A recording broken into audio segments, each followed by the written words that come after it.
The cruelest prisons are not always built with walls. Sometimes they are built with promises that leave you no choice. Daniel Carter had spent his entire life believing that every difficult decision could be faced with honesty, hard work, and quiet faith. He believed a father should never make a promise he could not keep, never leave his daughter wondering whether she was safe, and never allow bitterness to become louder than love. Yet on that gray October morning in Boston, Massachusetts, every one of those beliefs was about to be tested inside a law office so silent that even the ticking of an antique grandfather clock sounded like a warning. Outside, steady rain washed across the tall windows overlooking the city, turning steel buildings into blurred shadows beneath a cloudy sky. Inside, polished mahogany walls, leather chairs, and neatly arranged legal documents created the kind of room where lives could change with nothing more than a signature. Daniel sat quietly at one end of the conference table wearing a clean plaid button-down shirt beneath a worn brown work jacket, dark blue jeans, and well-cared-for work boots still carrying faint traces of sawdust from the custom furniture shop where he spent long days building tables, cabinets, and rocking chairs by hand. He looked out of place among expensive suits and polished briefcases, yet his calm blue eyes revealed neither embarrassment nor envy. He had not come there for money. He had come because someone had promised that signing a single document could secure the future of the only person who mattered more to him than his own life. 9-year-old Emma Carter sat in the reception area outside the conference room reading a library book while quietly swinging her feet beneath an oversized chair. Every few minutes she looked through the glass wall and smiled at her father. Daniel smiled back every single time. That smile had become a language of its own after losing his wife 4 years earlier. It meant everything is all right. It meant I am still here. It meant no matter what happens next, we will face it together. Across the table, Attorney Margaret Ellison carefully organized several folders before folding her hands together. She had practiced law for more than 30 years and had delivered difficult news to countless families, yet even she struggled to find the right words this morning. "Mr. Carter," she said gently, "before you make your final decision, I want you to understand every part of the agreement." Daniel nodded. "I have read it twice." "Then you understand this marriage cannot begin as an ordinary marriage." "I understand. You may be living inside a home filled with people who neither trust nor welcome you." "I understand." Margaret hesitated. "And the woman you are marrying has not chosen this any more than you have." Daniel remained silent for several seconds before answering softly. "Neither have I." The room grew quiet once again. Rain continued tapping gently against the windows while somewhere in the hallway a receptionist answered a telephone in a voice barely louder than a whisper. Margaret slowly pushed one final folder across the polished table. "If you sign today, a private education trust will immediately guarantee Emma's schooling through college. Her home will remain protected. Medical expenses will never become your burden. Those conditions cannot be changed later regardless of what happens to the marriage." Daniel lowered his eyes toward the papers. For months earlier, the owner of the woodworking shop where he worked had unexpectedly retired, forcing the business to close. Since then, Daniel had accepted every honest job he could find, repairing porches, restoring old furniture, building fences, even working overnight shifts unloading delivery trucks whenever opportunities appeared. Bills had continued arriving faster than paychecks. He never complained. Emma never heard him complain either. But every night after she fell asleep, he quietly studied overdue notices beneath the kitchen light, while wondering how much longer determination alone could protect their future. He reached into his wallet and unfolded a small photograph. Emma stood beside her late mother beneath a maple tree covered in brilliant autumn leaves, both laughing at something forever frozen inside the faded picture. Daniel gently touched the edge of the photograph before sliding it back into place. "I promised her mother," he whispered almost to himself, "that I would always keep Emma safe." Margaret nodded with quiet understanding. "Sometimes keeping a promise asks more of us than we ever expected." Daniel picked up the pen. His hand remained steady. Not because he felt fearless, but because fathers often learn to carry fear without allowing it to choose for them. He signed his name carefully across every required page before placing the pen back onto the table. Margaret closed the folder with a slow breath. "There is one thing you still do not know." Daniel looked up. She stood and walked toward the large double doors leading into the adjoining private suite. "Your wife is waiting." The doors opened without another word. Sunlight briefly escaped through a break in the rain clouds, spilling across polished hardwood floors. At the far end of the elegant room sat a beautiful woman in a simple ivory wedding dress, her hands resting peacefully upon the wheels of a wheelchair, as she looked toward the window instead of the doorway. Completely unaware that the quiet single father who had just promised to become her husband had stopped breathing for a single stunned moment, because nothing had prepared him for the silent courage he saw before she ever turned to meet his eyes. Daniel Carter remained motionless in the doorway for only a heartbeat before quietly collecting himself, the same way life had taught him to steady his thoughts whenever fear arrived before understanding. The woman sitting beside the tall window slowly turned her wheelchair toward him, her elegant ivory wedding dress catching the soft afternoon light as the rain outside finally began to fade into a gentle mist. She was younger than he had expected, perhaps 38, with graceful blonde hair resting neatly over one shoulder and calm blue eyes that carried the unmistakable exhaustion of someone who had spent too many months watching life continue without being able to follow it. Neither of them spoke immediately.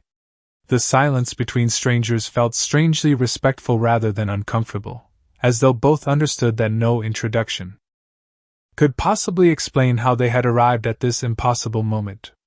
Attorney Margaret Ellison quietly stepped back, allowing the room to belong to them. "Victoria," she said gently, "this is Daniel Carter." Victoria offered a polite smile, although it never quite reached the sadness hidden inside her eyes. "Hello, Mr. Carter."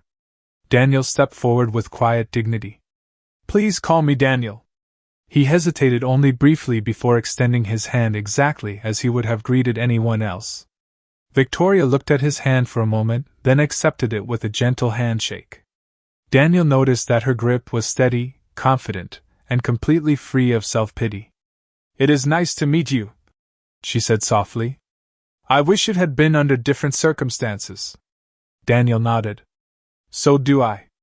Another silence settled over the room while the distant sound of rainwater trickling from rooftop gutters drifted through the slightly open window. Daniel glanced toward the wheelchair for only an instant before returning his attention to Victoria's face. It was such a small gesture that many people would never have noticed it, yet Victoria did. Since the accident nearly 18 months earlier, she had grown painfully accustomed to watching conversations stop at the wheelchair before anyone truly looked at her. Daniel had chosen differently without even thinking about it. "Would you like to sit?" she asked. Daniel smiled faintly. "I think we both already are." A quiet laugh escaped Victoria before she could stop herself. It surprised her more than anyone else in the room. Margaret discreetly excused herself, closing the door behind her, and leaving them alone for the first time. Outside in the reception area, 9-year-old Emma remained absorbed in her library book, completely unaware that her father's future had just begun changing forever. Daniel slowly took the chair opposite Victoria. The room felt elegant but strangely empty despite its beautiful design. Fresh white roses rested on a nearby table. A grand piano stood silently in the corner. Family photographs lined the fireplace mantel, yet every frame seemed carefully arranged rather than naturally placed, giving the space the appearance of a home that had forgotten how to feel lived in. Victoria noticed him studying the room. "It looks larger than it feels," she said quietly. Daniel nodded. "Big rooms can still be lonely." She looked at him with mild surprise. "Most people tell me how beautiful it is." "It is beautiful." Daniel smiled gently. "That does not always mean someone feels at home." Victoria lowered her eyes for a moment. His answer reached somewhere she had spent months trying to hide. "You are different from what I expected," she admitted. Daniel chuckled softly. "I was thinking exactly the same thing." She leaned back slightly in her wheelchair. "What were you expecting?" Daniel answered honestly. "Someone angry." "And instead?" "Someone tired." Victoria looked toward the rain-speckled window before quietly replying. That is probably more accurate. For a few moments they simply listened to the peaceful sound of water dripping from the roof outside. Daniel finally spoke again. I know very little about your situation. Victoria nodded. That makes two of us. She smiled sadly. I know almost nothing about yours except that you have a daughter. Daniel's expression warmed immediately. Emma. How old is she? 9. Victoria looked toward the closed office door. Is she frightened? Daniel thought carefully before answering. She knows today is important. She also knows I promised to explain everything honestly when the time is right. Victoria folded her hands together on her lap. You must love her very much. Daniel smiled with quiet certainty. More than anything. She watched that expression linger across his face, and realized she had not seen someone speak about another person with such uncomplicated affection in a very long time. I am sorry, she whispered, for asking you to become part of something you never wanted. Daniel gently shook his head. You did not ask. Victoria looked down, unable to argue. He was right. Neither of them had created this arrangement. Both had simply arrived carrying burdens they never would have chosen.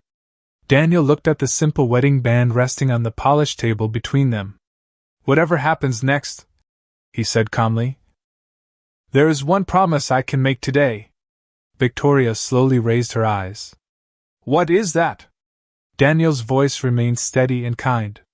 I will never treat you like a burden, and I will never allow Emma to think of you that way either. Victoria felt her breath catch almost imperceptibly. Through months of legal meetings, medical appointments, corporate negotiations, and whispered conversations about her future, countless people had spoken about her condition. Daniel was the first person who had spoken about her dignity. The quiet promise Daniel had made lingered in the room long after the words themselves faded into silence. Victoria Hayes lowered her eyes, not because she doubted him, but because she had almost forgotten what it felt like to hear someone speak to her without measuring her worth against everything she had lost. Outside the tall windows, the rain finally stopped, leaving tiny drops of water clinging to the glass while a pale afternoon sun slowly broke through the clouds. For the first time in many months, light reached the center of the room without anyone noticing when it had arrived. Victoria folded her hands neatly across her lap before offering a small, grateful smile. Thank you, she said quietly. Most people spend the first few minutes wondering what happened to me. Daniel looked toward the window instead of the wheelchair. If you ever want to tell me, I will listen. He paused for a moment. If you never want to talk about it, I will respect that too. Victoria studied his face carefully. There was no curiosity hidden behind his kindness. No desire to satisfy gossip or solve a mystery. He had simply given her permission to choose. That simple freedom felt almost unfamiliar. Before she could answer, attorney Margaret Ellison returned carrying another folder together with 2 plain wedding bands resting inside a velvet box. She placed them gently on the polished table before sitting beside them. There are still several legal matters we should discuss, she explained softly. I know today has been overwhelming, but I believe both of you deserve to understand why this arrangement became necessary. Daniel nodded respectfully. Victoria quietly looked toward the floor. Margaret opened the folder. 18 months ago, Victoria survived a serious automobile accident. Her recovery has required extensive rehabilitation, and during that time the Hayes family trust activated an old corporate succession clause written decades ago by her grandfather. Daniel listened carefully without interrupting. According to that clause, Margaret continued, if the chief executive officer becomes permanently unable to perform executive responsibilities and has no immediate family partner recognized by the trust, voting control may gradually shift to a temporary oversight committee until certain legal conditions are restored. Daniel frowned slightly. Meaning she could lose control of her own company. Margaret nodded. Exactly. Victoria spoke for the first time since the explanation began. Several members of the board insisted they were protecting the company. A faint sadness crossed her face. I sometimes wondered whether they were protecting themselves instead. The room became quiet once again. Daniel slowly absorbed everything he had heard. This was never simply about wealth. It was about a woman fighting to keep the work her family had built across generations while recovering from a life-changing injury. Margaret closed the folder gently. Marriage fulfills one of the trust's legal stability requirements, while the remaining governance review continues. It prevents immediate transfer of voting authority. Daniel looked toward Victoria. So this marriage protects your independence. She smiled sadly. At least on paper. Daniel leaned back slightly in his chair. Paper matters sometimes. Victoria looked at him curiously. You believe that? Daniel nodded. A birth certificate. A school enrollment form. Adoption papers. Military service records. Marriage licenses. Sometimes a single sheet of paper quietly protects the people we love. Victoria could not help smiling. You make legal documents sound almost hopeful. Daniel laughed softly. I build furniture. I have learned that ordinary materials often become meaningful because of what they support. Margaret quietly excused herself once more to finalize the remaining paperwork, leaving the room peaceful again. Victoria looked toward the simple gold wedding bands resting inside the open velvet box.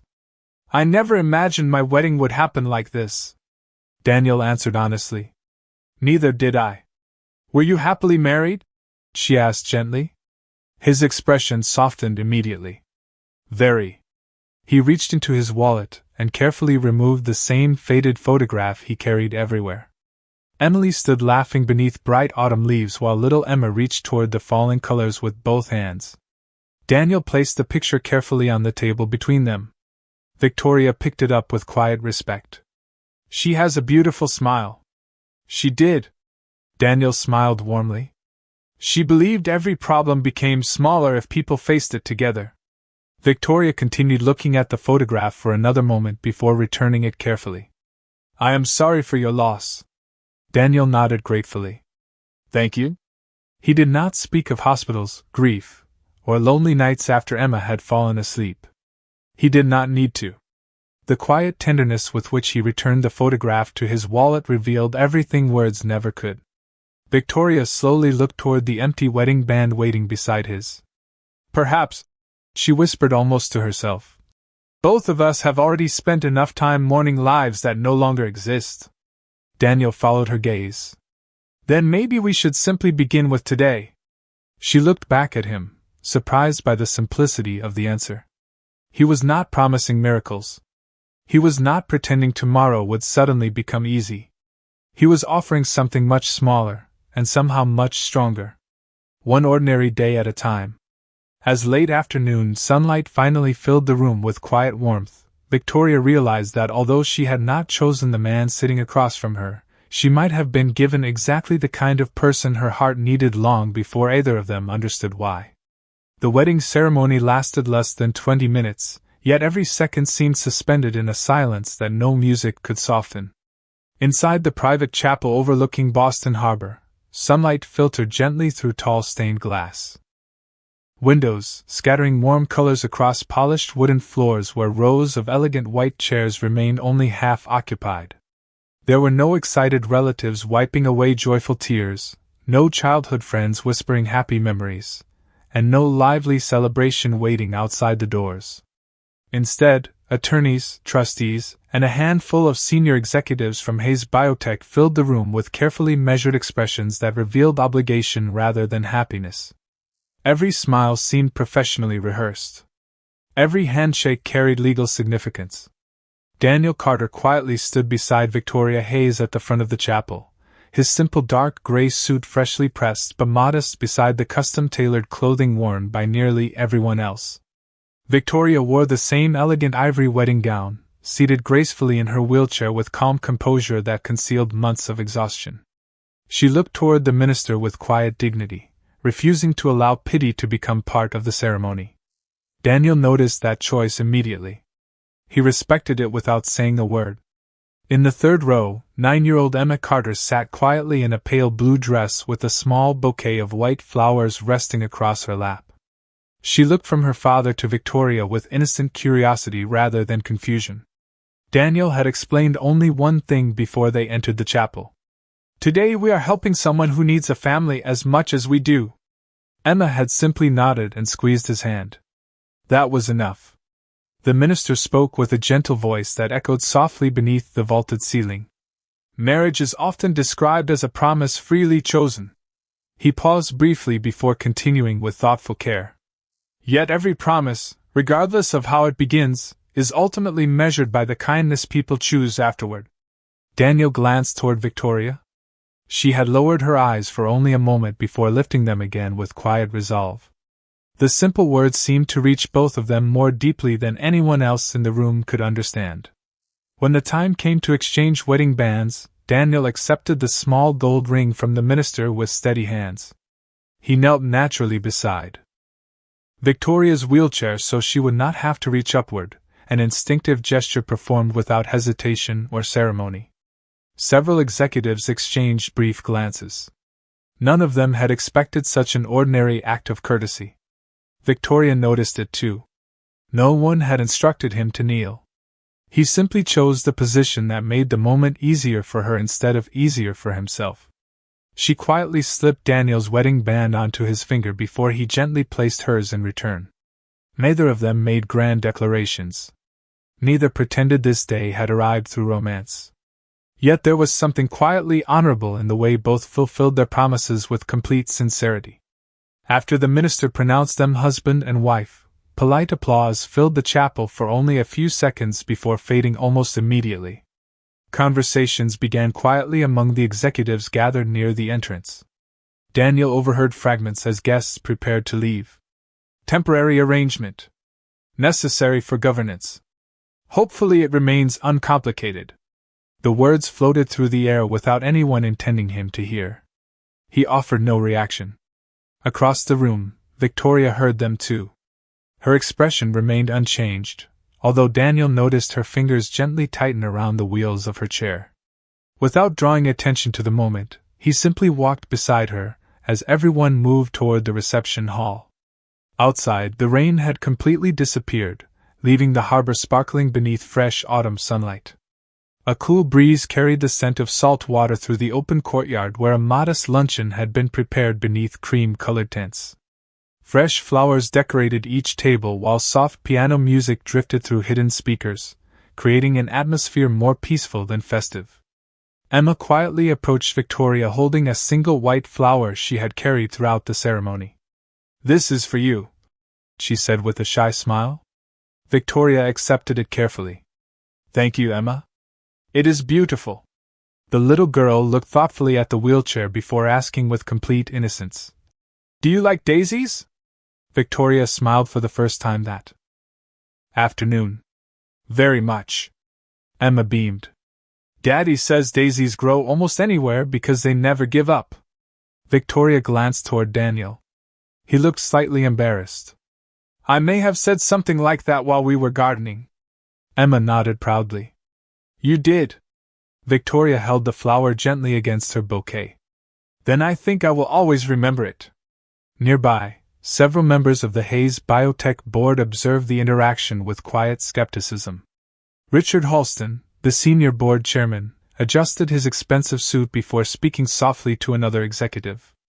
"The carpenter certainly understands appearances." His colleague gave a restrained smile. "Let us hope he remembers this is a legal arrangement, not a fairy tale." Neither man realized Victoria had heard every word. Before disappointment could settle across her face, Daniel quietly pulled out a chair beside the luncheon table and positioned it comfortably so she could join everyone without difficulty. He never acknowledged the whispers. He never defended himself. He simply asked, "Would you prefer iced tea or coffee?" Victoria looked at him for a long moment before answering. "Iced tea would be nice." Daniel nodded with the same calm respect he had shown since the moment they met.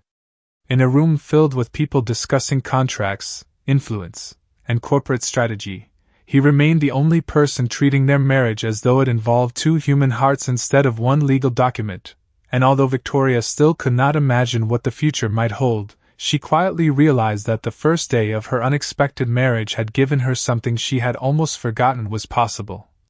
The simple comfort of being treated with dignity before being judged by circumstance. 3 days after the quiet wedding, a black luxury sedan rolled slowly through the wrought iron gates of the Hayes estate just as the last golden light of autumn settled across the towering maple trees lining the long circular driveway. The mansion stood on a gentle hill overlooking the Charles River, its white stone walls glowing warmly beneath the evening sky while carefully trimmed gardens stretched across acres of peaceful landscape. It was the kind of home people admired from a distance, believing happiness naturally lived behind every elegant window. Daniel Carter stepped out of the car carrying 2 worn duffel bags, a small cardboard box filled with Emma's favorite books, and a handmade wooden birdhouse he had built with his daughter the previous spring. Emma climbed out beside him wearing a bright yellow sweater, hugging a stuffed rabbit tucked securely beneath one arm as she stared wide-eyed at the enormous house. "Daddy," she whispered, "does someone really live here?" Daniel smiled gently. "I suppose we do now." Emma looked up at the tall columns and endless windows before quietly adding, "It looks too big to hear people laughing." Daniel rested a comforting hand on her shoulder. "Then perhaps we should help with that." Standing near the front entrance, Victoria watched them arrive through the open doorway. She wore a simple light blue sweater instead of formal business clothing, her blonde hair pulled back loosely, making her appear far younger and far less distant than she had during the wedding. Beside her stood Eleanor Brooks, the longtime house manager who had served the Hayes family for nearly 25 years. Eleanor greeted Daniel with warm professionalism before kneeling to Emma's height. "Welcome home," she said kindly. Emma smiled politely. "Thank you, ma'am." Eleanor laughed softly. "Please call me Eleanor." Emma nodded. "Okay, Eleanor." Victoria quietly observed the exchange. Most children became intimidated by the size of the estate, or overwhelmed by unfamiliar surroundings. Emma seemed interested only in learning people's names correctly. Daniel carried their belongings inside without hesitation, pausing only long enough to wipe his work boots carefully on the entrance mat before stepping onto the polished hardwood floor. The mansion felt beautiful but strangely silent. Marble fireplaces, elegant paintings, crystal chandeliers, and grand staircases reflected generations of wealth, yet every room carried the stillness of a museum instead of the warmth of a family home. Emma slowly turned in a circle while looking around the enormous foyer. "Where do people play hide and seek?" she asked innocently. Eleanor covered a smile. Victoria blinked in surprise. No visitor had ever asked such a question. Daniel chuckled quietly. "I imagine there are enough places to keep us searching until dinner." Emma grinned. "That sounds fun." Victoria noticed something unusual happening almost immediately. The mansion did not feel quite as empty as it had only moments earlier. Eleanor led them toward the west wing where several comfortable guest suites had been prepared. Daniel quietly stopped outside one bedroom. "This room is far too large for Emma," he said gently. "Could we choose something smaller?" Eleanor looked confused. "Most families ask for the opposite."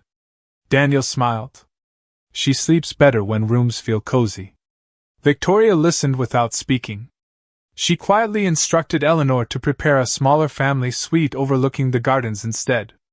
"I think I would like that room better too," she admitted.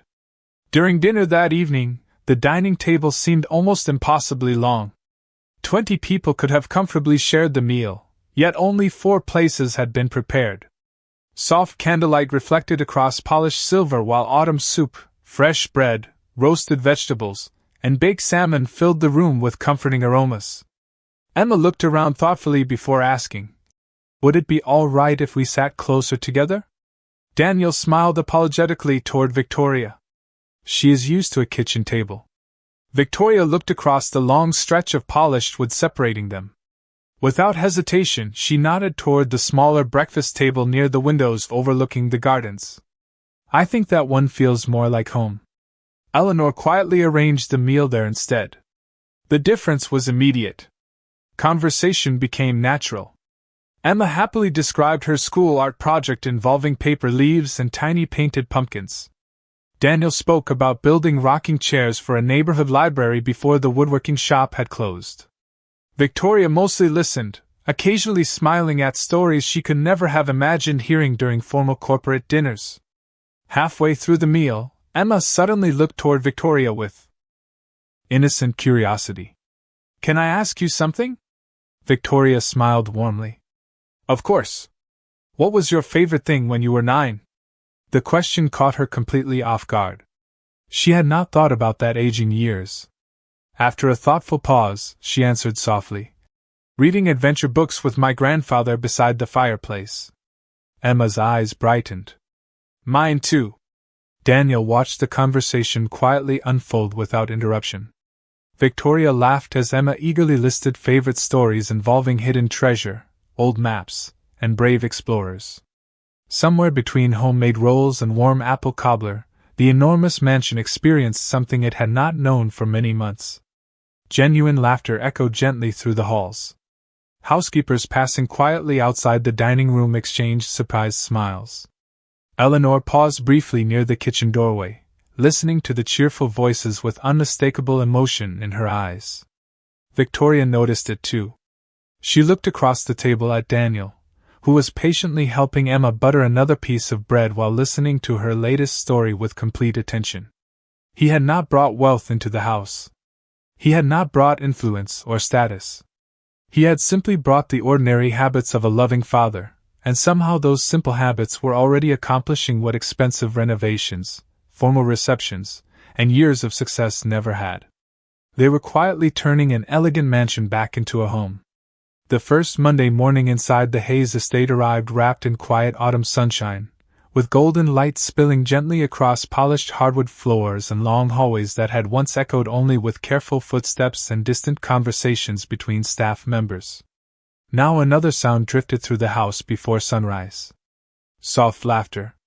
The unmistakable rhythm of an ordinary father making breakfast with his daughter. Eleanor Brooks paused outside the kitchen doorway while carrying a basket of fresh flowers from the garden. She smiled to herself as she watched Daniel Carter standing at the large marble island wearing a simple flannel shirt, with the sleeves rolled neatly to his forearms, carefully flipping pancakes while Emma measured blueberries into a small bowl with complete concentration. Flour lightly dusted the countertop, maple syrup waited beside warm plates, and quiet folk music played from an old portable radio Daniel had brought from their former apartment. It was such an ordinary scene that it somehow felt extraordinary inside a mansion accustomed to formal breakfasts prepared silently by professional chefs. "Daddy," Emma announced proudly, "this pancake looks like Massachusetts." Daniel tilted his head thoughtfully before laughing. "I think Massachusetts has fewer blueberries." Emma giggled. "Maybe it is Rhode Island instead." Their laughter floated across the room just as Victoria quietly entered in her wheelchair, wearing a comfortable cream sweater instead of the tailored business suits that had once become part of her daily uniform. She stopped near the doorway, unnoticed for a moment, simply watching the easy rhythm between father and daughter. Daniel never rushed Emma. He let her stir batter too slowly, ask too many questions, and proudly present imperfect pancakes as though each one deserved celebration. Victoria realized she had not seen anyone value ordinary moments so completely in a very long time. Emma looked up first. "Good morning." Her bright smile immediately filled the room. "We made extra pancakes." Victoria smiled back. "Did you?" Daniel turned naturally. "Would you like breakfast?" There was no hesitation in his voice, no awkwardness about their unusual marriage. He asked the question the same way any thoughtful husband might have asked another member of the family. Victoria looked toward the carefully arranged plates before quietly answering, "I would like that very much." Daniel placed a warm pancake onto her plate before setting fresh blueberries beside it. "Emma says every Monday deserves blueberries because Mondays need encouragement." Victoria looked toward the little girl. "Is that your official opinion?" Emma nodded very seriously. "Everybody likes Fridays already. Mondays need more help." Victoria laughed, a genuine laugh that caused Eleanor to quietly step away from the doorway without interrupting. It was becoming increasingly clear that something inside the mansion was changing. After breakfast, Daniel helped Emma gather her backpack before walking her to the waiting school car arranged by the estate. He knelt beside her just before she climbed inside. "Remember?" Emma smiled. "Kindness first. Always. And homework before cartoons." Daniel nodded approvingly. "Exactly." Emma waved enthusiastically toward Victoria through the open window.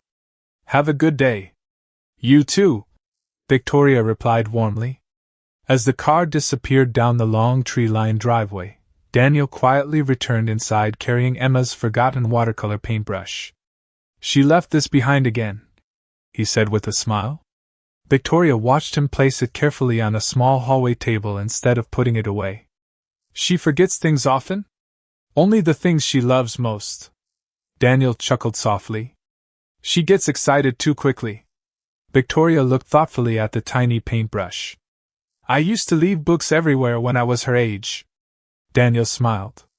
"Perhaps creative people simply trust they will find their favorite things again." Later that morning, the atmosphere shifted as several members of the Hayes Biotech Executive Board arrived unexpectedly for a scheduled governance meeting. Expensive black vehicles lined the circular driveway while sharply dressed executives entered the mansion carrying leather portfolios and tablet computers. Richard Halston walked confidently through the foyer before stopping briefly when he noticed Daniel repairing the loose hinge on an antique hallway cabinet with a simple screwdriver borrowed from the maintenance staff. Richard exchanged an amused glance with another executive. "Interesting choice of priorities," he remarked quietly. Daniel looked up with a calm smile. The door kept sticking. Richard adjusted his cufflinks. "Surely someone else could handle that." Daniel gently tightened the final screw before standing. "Probably." He smiled politely. "But I was already here." The executives continued walking without another word, though several exchanged subtle smiles that suggested they considered his behavior beneath the dignity of the estate. Victoria observed the entire exchange from the nearby sitting room where she waited before joining the meeting. She noticed something that none of the executives seemed capable of seeing. Daniel had not repaired the cabinet because it was expected of him. He had repaired it because he had noticed something needed attention and quietly decided to help. He never asked whether the task belonged to someone important enough. Inside the boardroom, the atmosphere quickly grew formal as financial reports, quarterly projections, and legal updates filled the conversation. Daniel remained outside reading a woodworking magazine while waiting for the meeting to conclude. He had no interest in interrupting matters he either understood nor claimed to understand. More importantly, he refused to pretend he belonged in conversations simply because he had married the company's chief executive officer. Nearly 2 hours later, Victoria finally emerged looking emotionally drained. Without asking what had happened, Daniel simply stood, offered a gentle smile, and held open the library door overlooking the gardens. "There is fresh coffee inside," he said quietly. "And the maple tree has almost finished changing colors." Victoria looked at him for a long moment before slowly wheeling toward the peaceful room. In a world where everyone else constantly demanded explanations, strategies, and decisions from her, Daniel had offered something infinitely rarer. A quiet place to breathe before asking a single question. Days slowly settled into a comforting rhythm inside the Hayes estate, and without anyone announcing it, Daniel Carter became part of the quiet heartbeat of the house. He never acted as though the mansion belonged to him. He never offered opinions about expensive artwork, never questioned household routines, and never accepted special treatment simply because he now carried Victoria's last name on legal documents. Every morning he packed Emma's lunch before she left for school, thanked every member of the household staff by name, and spent several hours building handcrafted furniture in the old carriage house that had recently been converted into a woodworking studio. The steady sound of sanding wood and careful hammer taps drifted gently across the gardens, replacing the silence that had once settled over the estate like an invisible blanket. Victoria noticed everything. She noticed that Daniel always held doors open without making her feel incapable of opening them herself. If she reached for a bookshelf, he waited to see whether she wanted assistance before offering it. When they moved through crowded hallways together, he walked beside her rather than behind her, speaking to her instead of speaking for her. He never touched the wheelchair without permission. He never hurried her. He never filled quiet moments simply because silence made other people uncomfortable. At first, Victoria assumed he was being unusually careful because they were strangers. After several weeks, she realized something different. This was simply how Daniel treated everyone. One cool afternoon, she found him in the library helping Emma build a small wooden bookshelf for her bedroom. The little girl carefully measured each board while Daniel patiently explained why every piece needed to fit together before the shelf could stand. "Life is a little like woodworking," he said with a gentle smile. "If we force two pieces together, they eventually crack. If we take time to understand how they fit, they become stronger than either one alone." Emma nodded thoughtfully while tightening a small clamp. "Does that work with people too?" Daniel chuckled softly. "I think it does." Victoria remained quietly outside the doorway listening without interrupting. She wondered how many lessons he quietly planted inside ordinary conversations without realizing it. That evening the three of them gathered in the sunroom overlooking the gardens while gentle rain tapped against the glass roof above. Emma colored autumn leaves for a school project, Daniel repaired the loose binding on one of her favorite storybooks, and Victoria reviewed several documents from the office. For nearly 20 minutes no one spoke. Yet the silence felt warm instead of empty. Finally Victoria lowered the papers onto the coffee table. "Daniel," she asked softly, "may I ask you something?" He looked up immediately. "Of course." "Why have you never asked me about the accident?" Daniel carefully closed the book before answering. "Because I assumed you would tell me if the story ever became more important than the pain." Victoria looked at him in surprise. "Most people ask within 5 minutes. Most people believe understanding begins with curiosity," Daniel replied calmly. "I have always believed understanding begins with patience." The rain continued falling gently outside while Emma quietly focused on coloring another bright orange leaf. Victoria looked toward the fireplace where soft flames danced behind polished glass. "Do you ever wonder whether I will walk again?" Daniel thought for a long moment before speaking. "Sometimes." "And?" She searched his face carefully. "I hope every good thing for you." He smiled gently. "But I never measure your future by your legs." Victoria felt emotion rise unexpectedly inside her chest. Daniel continued in the same calm voice. "Emma loved her mother completely during the months she was too sick to leave bed. My love for my wife never became smaller because her body became weaker. That experience taught me something I have never forgotten." Victoria whispered almost silently. "What did it teach you?" Daniel looked toward the rain-covered windows. "That the strongest part of a person has never been the part that can be injured." The words settled quietly over the room. Victoria lowered her eyes, unable to answer immediately. For more than a year she had measured herself against every staircase she could no longer climb, every hallway she crossed in a wheelchair, every meeting where she worried others saw limitation before leadership. Daniel had just described her in a completely different way. He had spoken about the part of her that had never been broken. Emma suddenly looked up from her drawing with innocent enthusiasm. "Miss Victoria?" Victoria smiled warmly. "Yes?" Emma held up a carefully colored picture showing 3 stick figures standing beneath a bright yellow sun beside a large white house. "I know you cannot stand for very long right now." She hesitated shyly before continuing. "But when you feel ready someday, I want to show you how. Daddy and I dance in the kitchen while pancakes are cooking." Daniel laughed softly. "We mostly step on each other's feet." Emma giggled. "Only a little." Victoria looked at the drawing, then at the hopeful little girl smiling back at her without the slightest trace of pity. For the first time since the accident, someone had spoken about a future that included her standing again without making it sound like a medical expectation or a business necessity.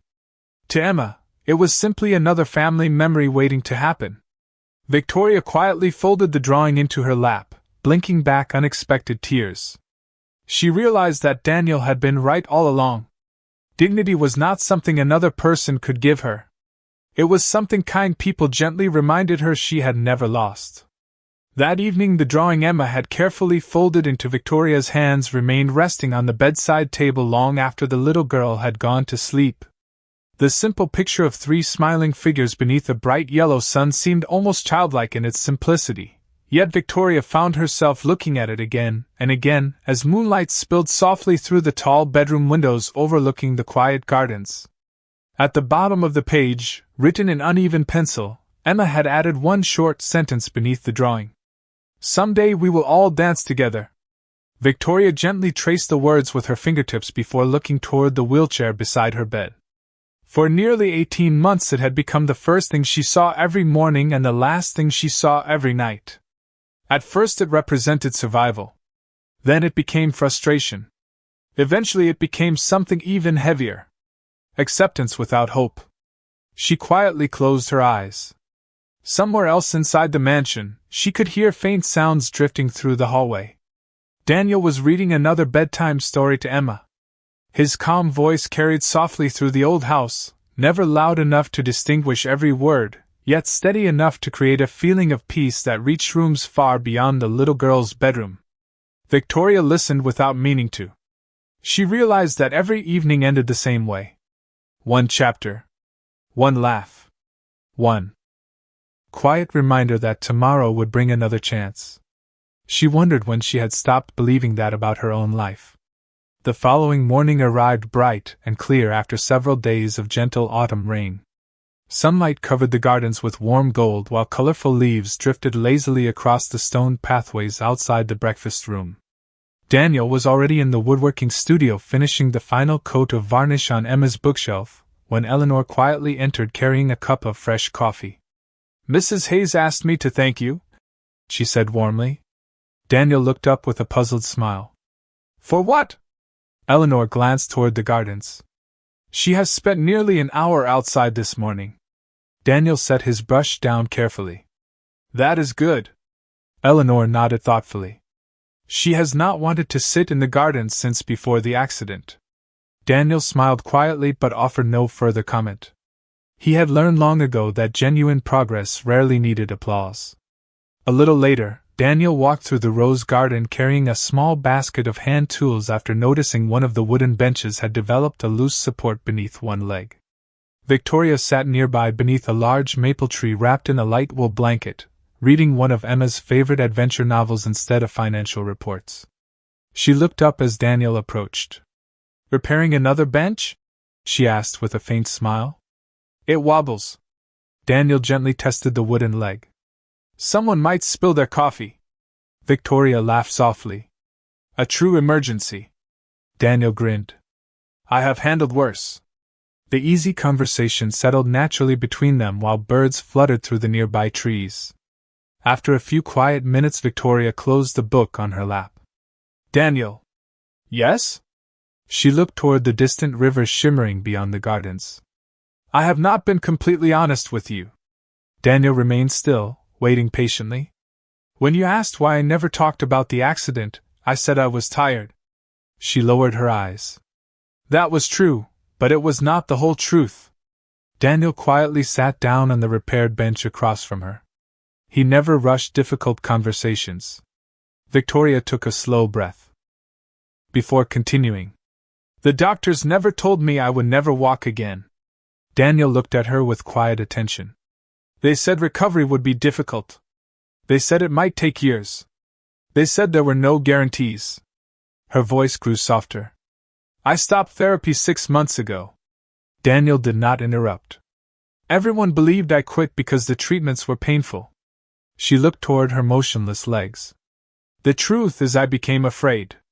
Silence surrounded the garden except for the gentle rustling of autumn leaves. "Afraid of failing?" Daniel asked gently. Victoria slowly shook her head. "Afraid of hoping." The words hung quietly between them. Every therapy session asked me to imagine standing again. Every exercise invited me to believe tomorrow could be different. Eventually, believing became more exhausting than disappointment. Daniel lowered his eyes thoughtfully. He understood more than she realized. "After Emily died," he said softly, "people kept telling me time would heal everything."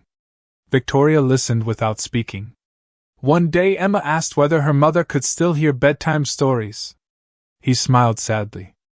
"I wanted to tell her I knew the answer." Instead, I admitted that I did not. He looked back toward Victoria. Hope is frightening because it asks us to keep walking even when we cannot see where the road ends. Victoria felt tears quietly gather in her eyes. I do not know how to begin again. Daniel smiled with the same calm kindness that had never once asked anything from her. Then do not begin with walking. She looked at him curiously. Begin with believing tomorrow deserves another chance. At that very moment, Emma came running happily through the garden carrying a handful of bright orange maple leaves she had collected after school. She stopped beside Victoria with complete excitement. Look what I found. Victoria smiled through moist eyes. They are beautiful. Emma carefully placed one perfect leaf into Victoria's hands. It fell all by itself, she explained proudly. But Daddy says falling is not the end because spring always remembers where to grow again. Victoria looked from the little leaf resting in her palm to Daniel standing quietly a few steps away. For the first time since the accident, she no longer saw tomorrow as something to fear. She saw it as something waiting patiently for her to return. The following Monday morning began long before sunrise. A thin layer of mist floated above the gardens surrounding the Hayes estate, while the first rays of autumn light slowly painted the sky with soft shades of gold and pale blue. The house remained peacefully quiet except for the familiar sounds drifting from the kitchen. Daniel Carter was preparing breakfast while Emma carefully arranged slices of fresh fruit into the shape of smiling faces across 3 small plates. This one is yours, she announced proudly as Daniel placed another pancake onto the griddle. Why is mine smiling? He asked with a grin. Emma looked at him as though the answer should have been obvious. Because pancakes taste happier when people smile first. Daniel laughed softly. I have never questioned your breakfast science. Their gentle laughter echoed through the kitchen just as Victoria quietly entered wearing comfortable athletic clothing beneath a light gray sweater. Daniel noticed something different immediately. Instead of carrying business folders or reading financial reports, she held a simple canvas bag resting across her lap. Good morning, he said warmly. Victoria smiled. Good morning. Emma looked toward the bag with growing curiosity. Are you going somewhere? Victoria hesitated for only a moment before answering. I think I am. Daniel poured coffee into a ceramic mug before placing it beside her. Would you like company? Victoria slowly shook her head. Not today. She looked toward Emma with gentle affection. But I will need encouragement. Emma climbed down from her chair, walked around the table, and wrapped her small arms carefully around Victoria's shoulders. You already have it. Victoria closed her eyes for a brief second, quietly holding the little girl in return. Thank you. Less than an hour later, a black sedan quietly left the estate, carrying Victoria to the rehabilitation center she had not visited in more than 6 months. She watched familiar streets pass through the window, while memories returned one by one. The first painful therapy session. The endless exercises. The hopeful promises she had gradually stopped believing. She almost asked the driver to turn around twice before they reached the building, yet each time another memory gently interrupted her thoughts. Daniel saying that tomorrow deserved another chance. Emma handing her the drawing beneath the maple tree. Someday we will all dance together. When the rehabilitation center finally came into view, Victoria remained seated inside the car for several quiet moments before opening the door herself. The physical therapist who greeted her, Dr. Melissa Grant, looked genuinely surprised. Victoria, she said warmly. I was hoping I would see you again someday. Victoria smiled nervously. I almost stayed home. Dr. Grant nodded with understanding. But you did not. The therapy room looked exactly the way Victoria remembered. Large windows filled the space with natural light while parallel bars, balance equipment, therapy mats, and exercise machines waited quietly around the room. Nothing had changed except the woman who had finally chosen to return. Dr. Grant spoke gently throughout the initial evaluation. We will not talk about where you were 6 months ago. She smiled encouragingly. We will begin with where you are today. Victoria took a slow breath before nodding. That sounds fair. The first exercises felt familiar and difficult all at once, Small movements. Careful stretches. Gentle strengthening. No dramatic breakthroughs. No impossible expectations. Only patient progress measured one quiet step at a time. Across town, Daniel spent the morning inside the woodworking studio finishing a handcrafted rocking chair for a children's reading corner at the local library. Eleanor quietly entered carrying fresh coffee before noticing that Daniel kept glancing toward the clock. "You are wondering how she is doing," she observed kindly. Daniel smiled without denying it. "A little." Eleanor tilted her head. "Would you like me to call?" Daniel gently shook his head. "No." He sanded another smooth curve into the chair's wooden armrest. "Some journeys become stronger when people are trusted to walk them without being watched." Eleanor smiled thoughtfully. "You really believe that?" Daniel nodded. "I do." That afternoon, Victoria returned home physically exhausted yet emotionally different. Daniel met her near the front entrance, but instead of asking the question she expected, he simply took the canvas therapy bag from her hands. "Would you like some tea?" he asked. Victoria looked at him with quiet surprise.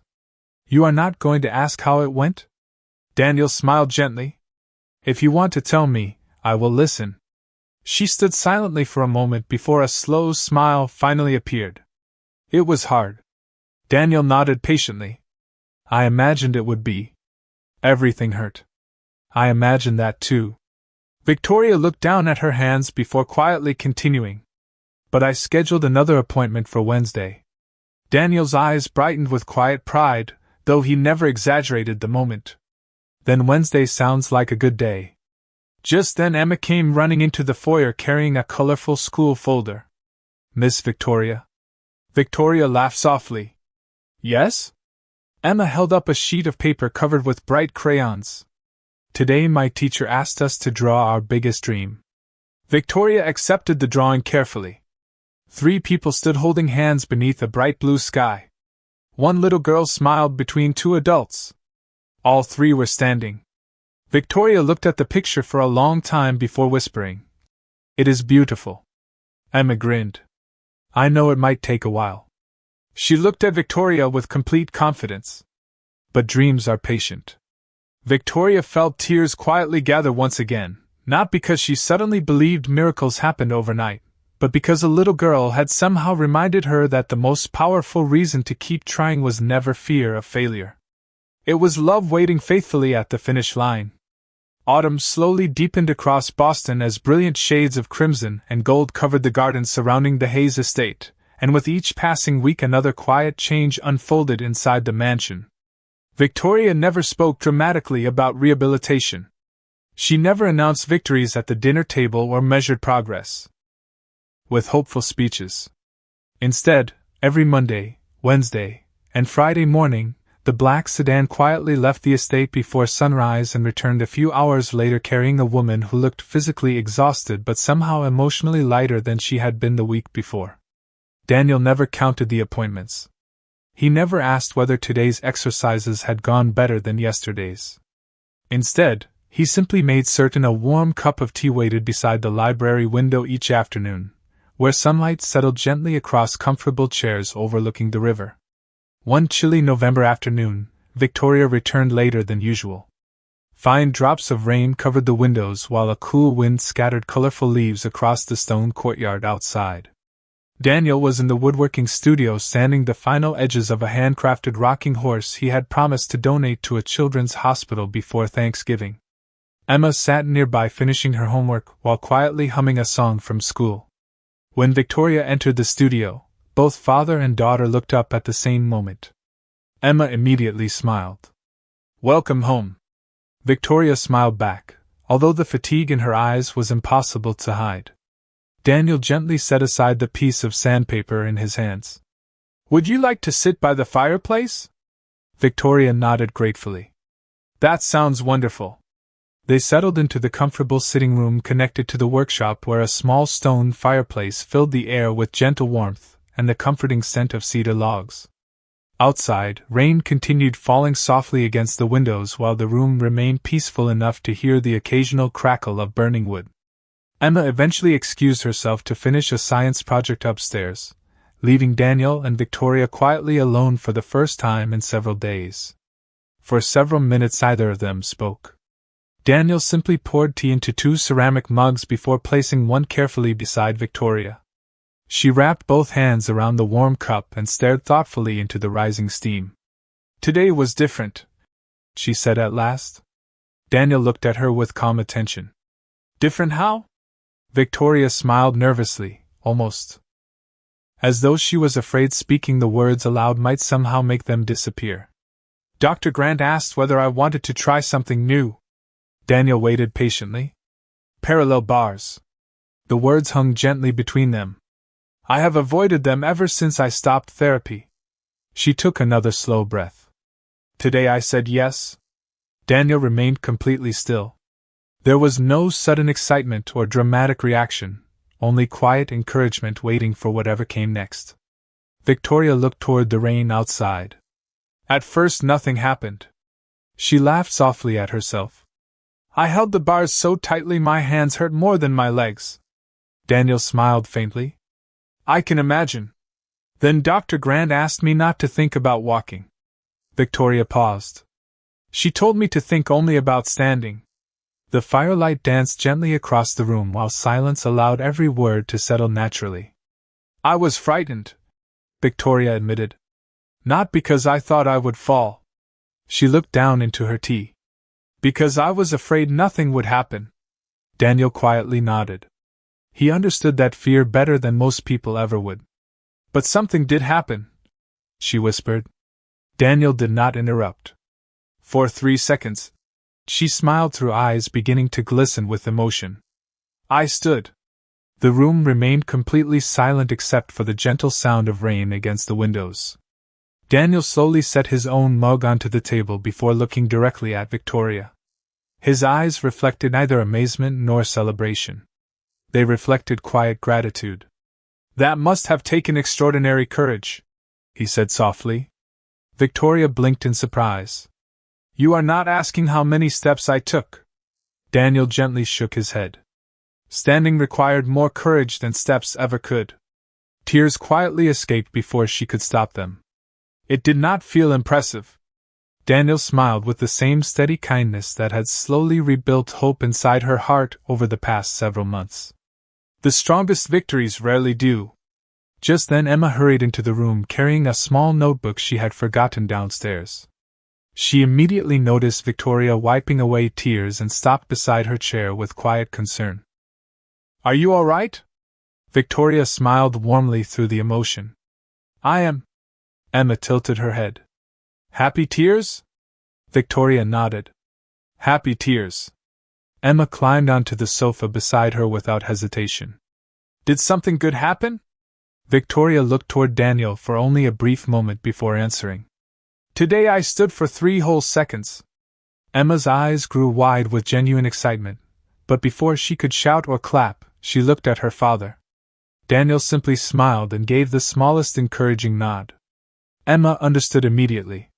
She gently reached over and squeezed Victoria's hand instead. "I knew you could do it." Victoria laughed softly.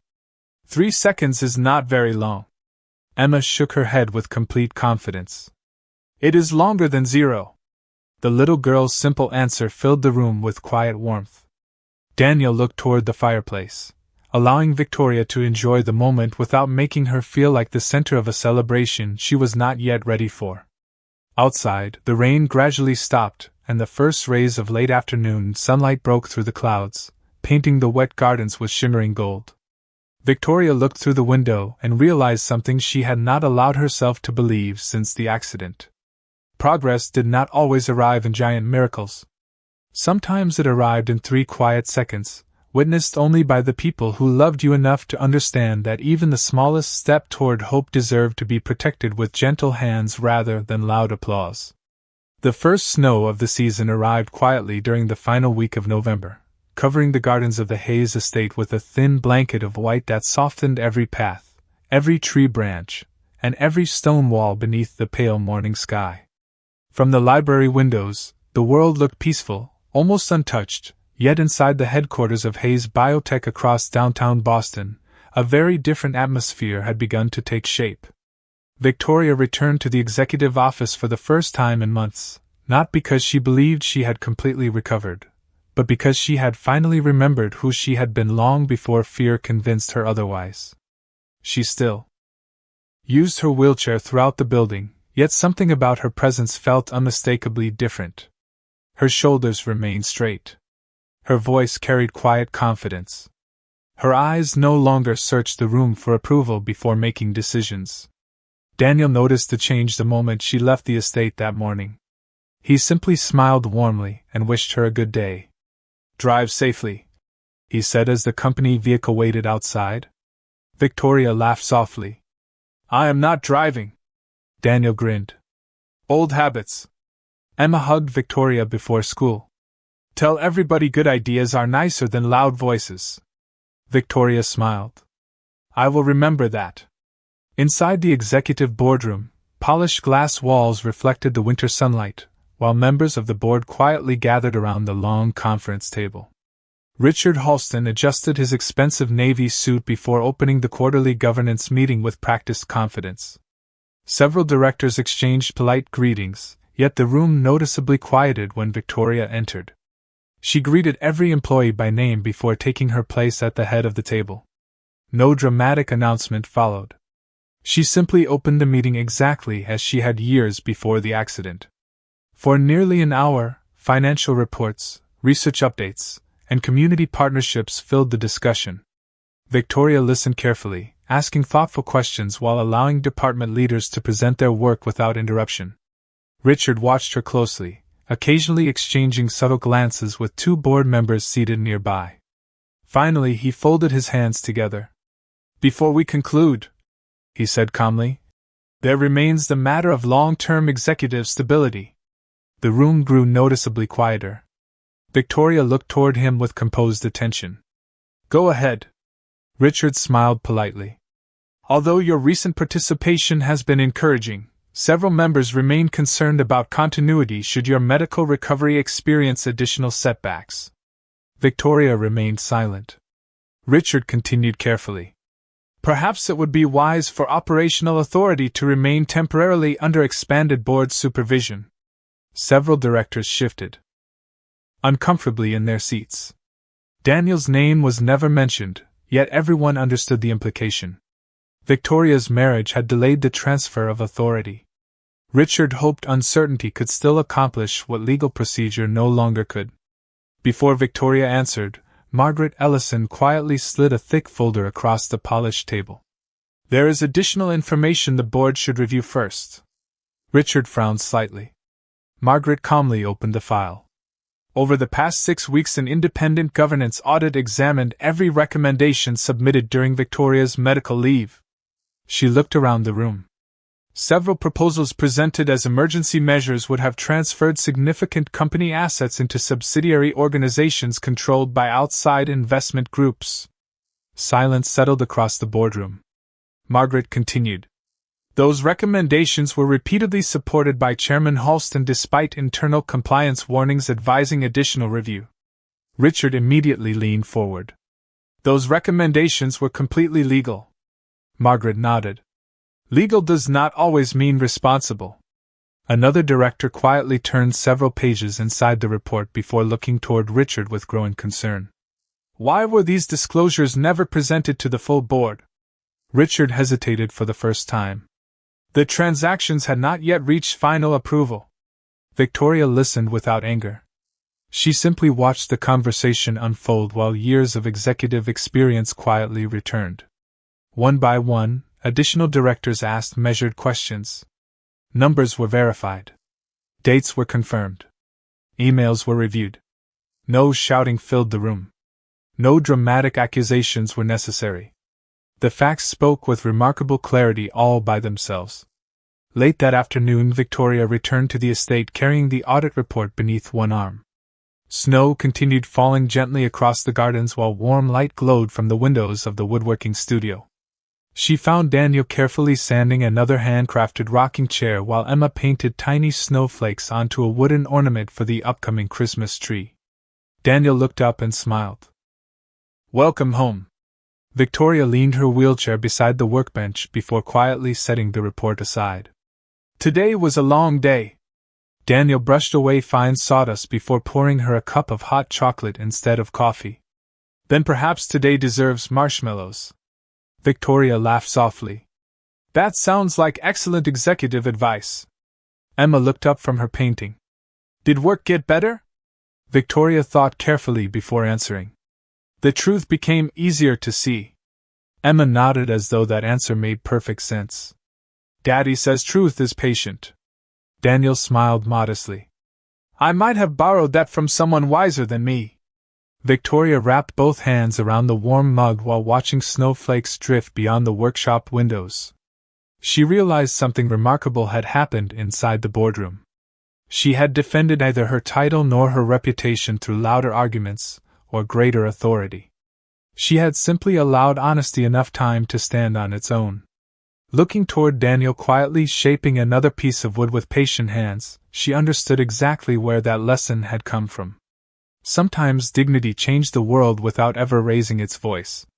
December arrived carrying clear skies, crisp winter air, and a quiet sense that something unseen was slowly drawing every part of their journey toward a moment none of them could yet fully imagine.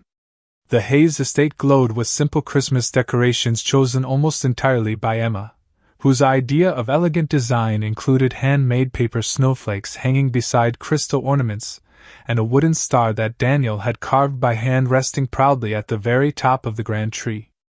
Victoria had laughed the first time she saw the mixture of priceless decorations and homemade crafts sharing the same branches. Daniel had simply smiled and said that the most valuable things in a home were usually the ones money could not buy. She found herself believing him more with every passing day. Early one Friday morning, Dr. Melissa Grant welcomed Victoria into the rehabilitation center with the same encouraging smile she had worn since the day Victoria returned after months away. The therapy room felt strangely familiar now. The parallel bars no longer represented fear. They represented possibility. Every visit had added another small victory. 4 seconds became 8. 8 became 15. Tiny movements slowly became controlled balance. Progress remained slow, but hope no longer felt fragile. As the morning session began, Dr. Grant adjusted the safety harness before looking gently at Victoria. Today, she said, I would like to try something different. Victoria nodded calmly. I trust you.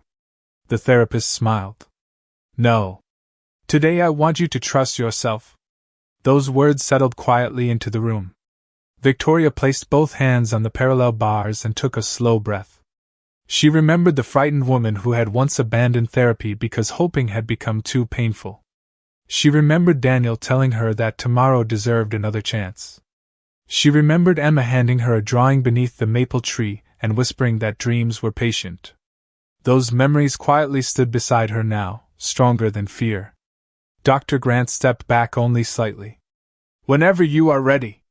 Victoria slowly shifted her weight forward. Her muscles trembled with familiar effort, but this time something felt different. She was no longer trying to escape failure. She was moving toward life.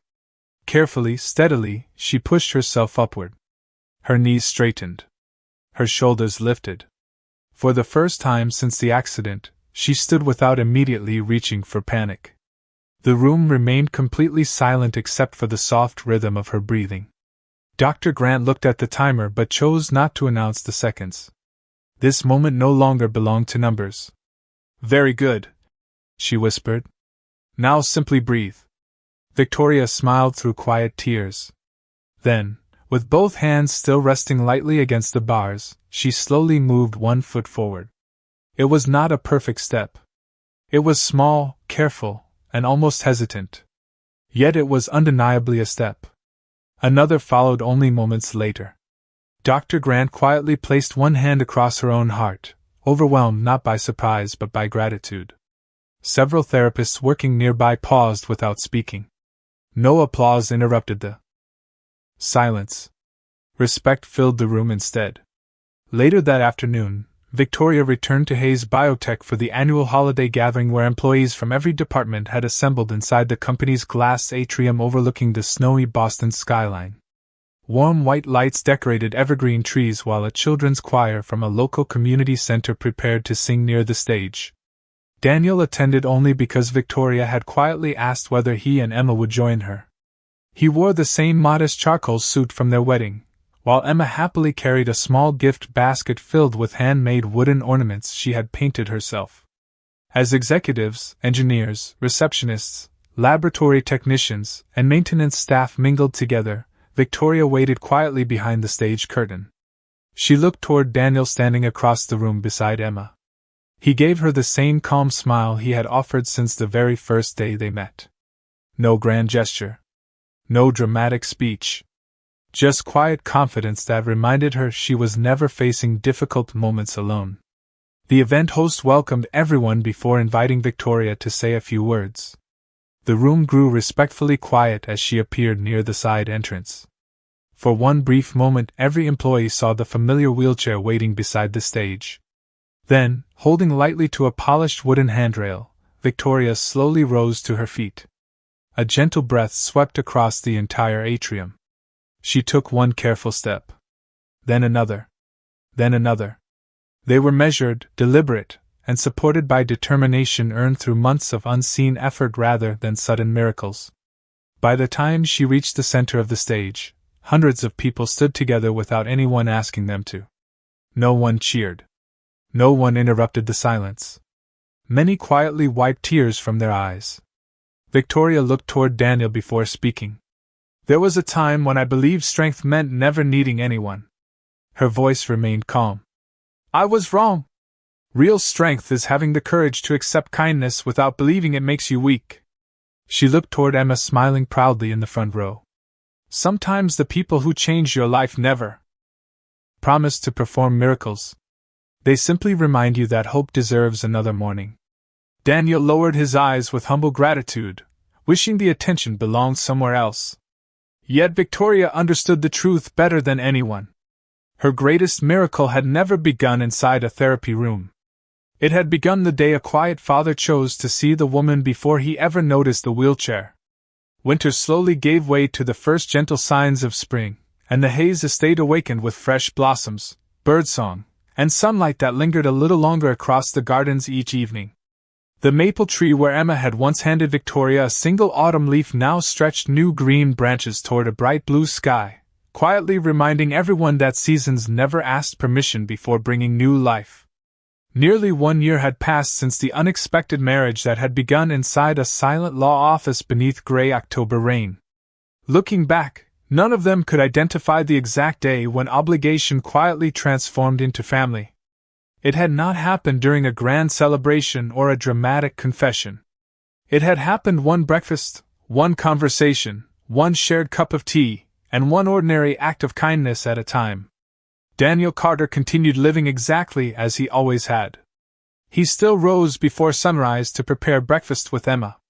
He still thanked every member of the household staff by name. He still spent peaceful hours inside the woodworking studio creating rocking chairs, bookshelves, and handcrafted toys that quietly found their way into children's hospitals, libraries, and community centers without carrying his name. Whenever someone praised his generosity, he smiled politely and changed the subject. Victoria had stopped trying to convince him that he deserved recognition. She had finally understood that recognition had never been the reason he served others. One warm Saturday afternoon, the gardens filled with laughter during the Hayes Family Community Day, a tradition Victoria had quietly established after returning to the company. Employees, neighbors, local families, and children from nearby schools gathered beneath white tents where volunteers offered books, music lessons, woodworking workshops, and free health screenings sponsored by Hayes Biotech. There were no expensive banners celebrating corporate success. Instead, handmade signs painted by children welcomed every visitor with simple messages about kindness, hope, and community. Daniel patiently showed a group of children how to sand small wooden birdhouses while Emma proudly explained how to paint tiny bluebirds across the roofs.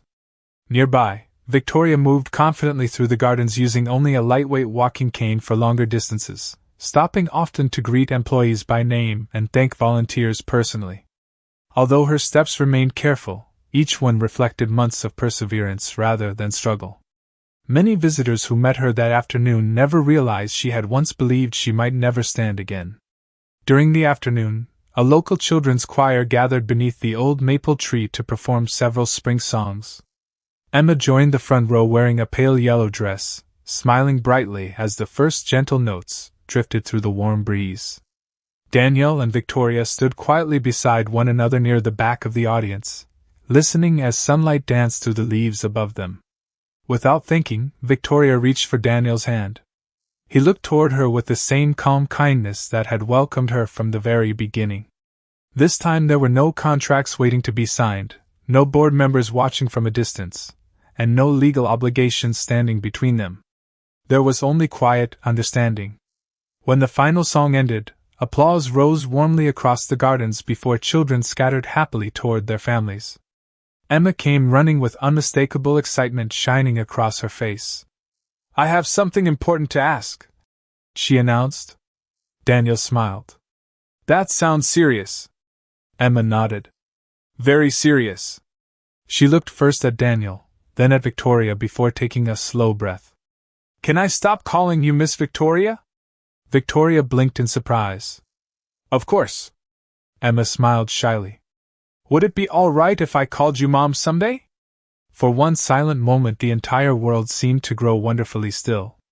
Victoria felt tears quietly gather as she knelt as comfortably as she could before Emma. "Only if it feels right to you," she whispered. Emma wrapped both arms around her without another word. "It already does." Daniel quietly looked toward the blooming maple tree, giving both of them the privacy of that precious moment even while standing only a few feet away. He remembered another spring many years earlier when Emily had first held newborn Emma beneath flowering branches not far from where they once lived. Life had never replaced the love he lost. Instead, it had gently taught him that the human heart somehow grows large enough to honor yesterday while still making room for tomorrow. Later that evening the three of them shared dinner on the back terrace overlooking the peaceful river. The table was small, the meal simple, and the conversation filled with easy laughter. Emma described plans for a school science fair. Victoria talked about expanding community scholarships through the company foundation. Daniel quietly listened while carving a tiny wooden butterfly from a leftover piece of maple, placing it beside Emma's plate when he finished. As the sun slowly disappeared beyond the trees, soft, golden light settled across the gardens where everything had quietly begun to bloom again. Victoria looked toward Daniel with a gentle smile. "Do you remember the first promise you made to me?" Daniel thought for a moment before nodding. "I said I would never treat you like a burden." Victoria squeezed his hand softly. "You kept that promise." Daniel smiled. "You made keeping it very easy." She shook her head gently. "No. You reminded me that dignity is something love protects, not something success creates." Evening birds sang across the river as the last light faded into peaceful twilight. Some stories end with applause. Some end with extraordinary fortunes or impossible victories.